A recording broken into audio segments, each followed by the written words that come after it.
Trump, wants a victory, Harvard is still pretty concerned about the future research funding, and Harvard's finances are still, in question in terms of what does this mean for future research, as well as Harvard is contending with the endowment tax.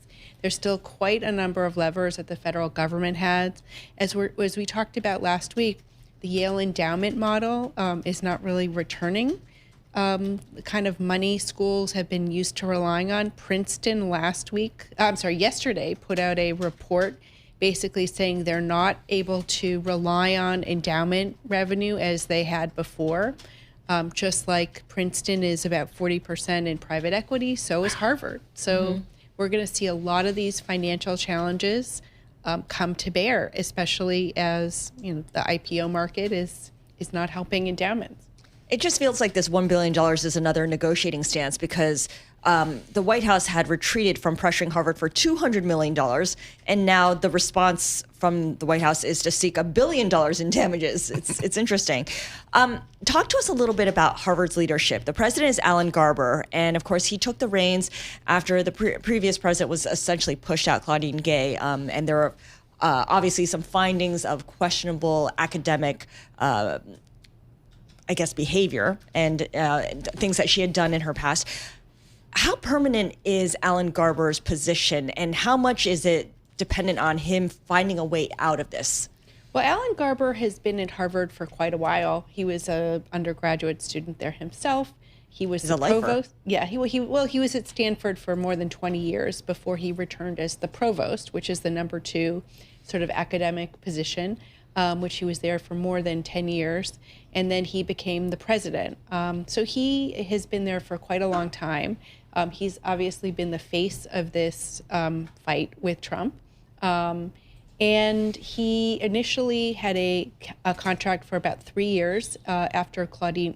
Actually, at first he was just the interim. Yep. And then that summer, after doing the job for about 8 months, they gave him an extension for 3 years. And then in December, they said he's going to be there indefinitely because you do need consistent leadership, especially when you're trying to lead through this existential crisis that Harvard has been having. And again, we talk about Harvard has a $57 billion endowment, but the federal government has a lot of strings that they can pull. Early on in President Trump's second term here, he went after universities from a research grant perspective. And those are huge numbers for universities all across the country. Red states, blue states, I don't care. What's actually happened? Has any money's been clawed back or frozen, or what's happened there? So as we've seen, several very high-profile schools have settled.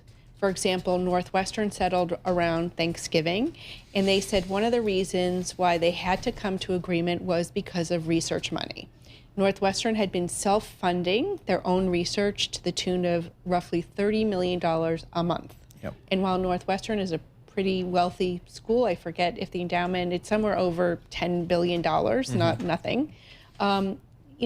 Funding research is still quite important for universities. Now, the Trump administration about a year ago had made a change in reimbursement rates, and that's what affected every university. These are the rates that schools get additional money to pay for lab space, to pay for overhead costs, people who are working in the lab. Yep. And that was a dramatic change. So that did happen. That's been implemented. Yes. But then there were other types of reductions in grants as well. Okay.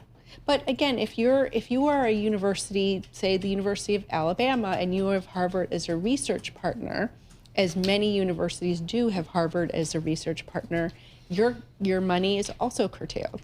And right. Not much of the research funding had been restored at Harvard because of the court case had been won in September in federal court. However, the government appealed it in December.